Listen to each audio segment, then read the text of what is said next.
Податоците кои ги објави статистиката велат дека најголемиот број граѓани во државата и понатаму одврај врзуваат крај со крај и живеат во услови на сиромаштија. Тоа се должи на поскапувањето на поголем број основни намирници во последните 12 месеци, а цените најголем раст бележат кај овошјето, горивата, цигарите, потоа млекото, месото, рибата, зеленчукот, јајцата и слично. Истовремено повисоки просечни цени бележат и мебелот, велосипедите, туристичките аранжмани. Анализите на Сојузот на синдикатите велат дека дури 73% од домашниот буџет месечно се трошат за храна и домување.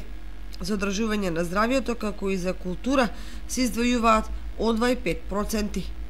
Педантните аналитичари пресметале дека на едно 4-члено семејство во текот на еден месец му се потребни околу 500 евра за потрошувачката кошничка.